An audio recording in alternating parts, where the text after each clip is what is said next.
Tinubu is the most incompetent Nigerian president we have had, you know, in the last 10 years. Tinubu is Nigeria's most incompetent president Nigeria has had in 10 years. This is coming from Atiku. Well, you're listening to Independent TV 7. As it is, this is coming from Atiku. Atiku is a former vice president. His name is Atiku Abubakar. As said, President Bola Tinubu's 2 years in office were wasted without tangible results.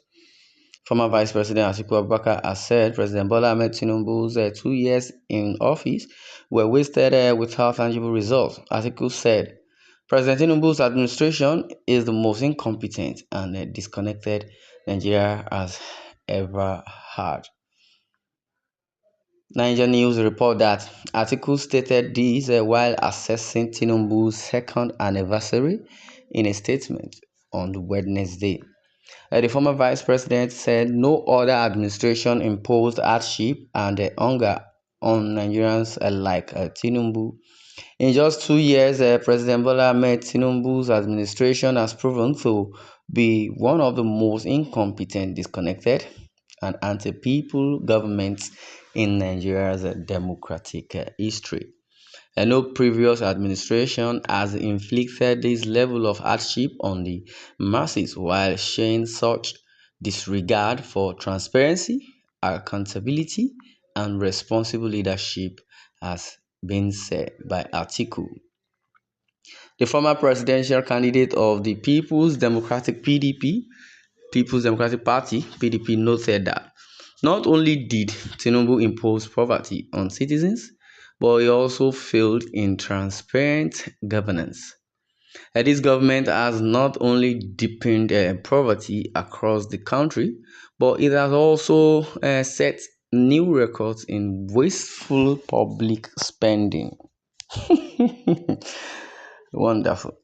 At a time when millions of Nigerians are struggling to survive, government officials are living in excess and approving budgets that benefits the elite at the expense of the common man.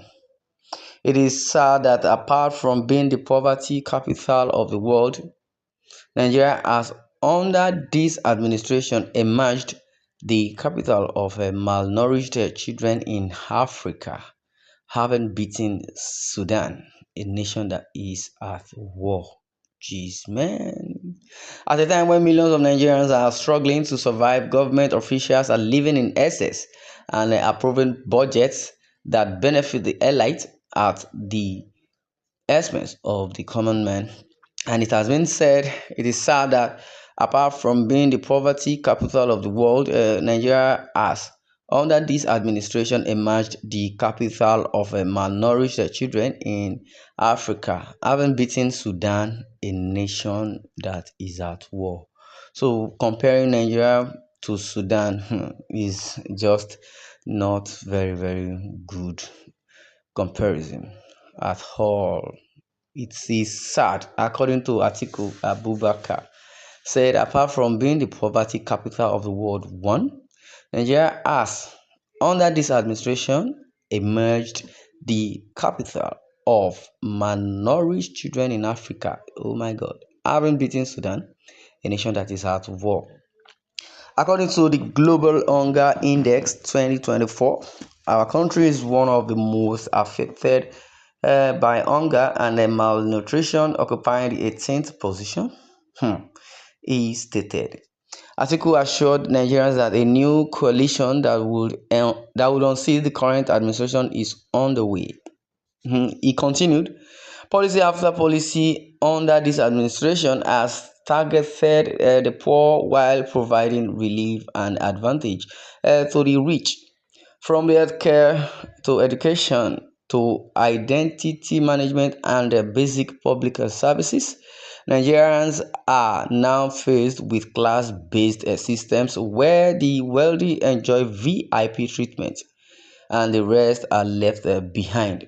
Just 2 weeks ago, the National Identity Management Commission (NIMC) hiked its fees by 75%, introducing VIP protocols for services that should be a basic right of citizenship.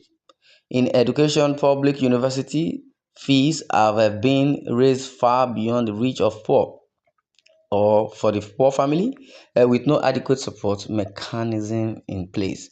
Even more troubling was the scale of borrowing under this government. When President TINUBU assumed office in 2023, Nigeria's total public debt stood at approximately 49 trillion naira. In just 2 years, that figure has skyrocketed on to 144 trillion naira, a 150% increase, with more foreign loans now being requested, which could push the debt to 183 trillion naira. While the federal government racks up debt, state governments have shown more discipline, reducing their debt level from 5.8 trillion naira to 3.97 trillion naira. The implication is clear. The federal government under TINUBU is the primary driver of Nigeria's current debt crisis. President Tinubu said justification that new borrowing is needed to fund the 2025 budget and soften the impact of fuel subsidy removal is both weak and dishonest. It was the reckless and insensitive way his government removed the subsidy that created much of today's economic hardship in the first place. Today, Nigeria is a nation where the rich get richer and the poor are punished for trying to survive. This reality cannot and will not be ignored. As opposition leaders and partners committed to the for the future rather of the common Nigeria, we will not stand by and watch democracy be reduced to a tool for elite control. We reject any attempt to turn Nigeria into a one-party state where dissent is silenced and power is abused. We are building a strong, united opposition coalition, one that will challenge the excesses of this administration, restore accountability, and return government to the people. We will protect the right of every Nigerian to freely choose their leaders, and we will continue to fight for economic justice, political freedom, and national progress. We are here to rescue Nigeria, and we will not stop until that goal is achieved. Like the Yoruba will say, Irumborun. They will keep on giving us a lambastical voice and giving us propaganda, like they will say, blasphemy. Atiku cannot be deduced or cannot be reduced or cannot be, removed from this fallacy. He is full of fallacy. They are full of fallacy. Politicians are in debt. But since they keep on borrowing, so Nigeria's economy has been sophisticated to that level whereby the rich get richer and the poor get more poorer. Well, in our comment section, I would like you to share your views in the comment section. And don't forget to subscribe to our YouTube channel. You listen to more news by clicking on the notification bell icon. Thanks for listening. This is Independent TV 7.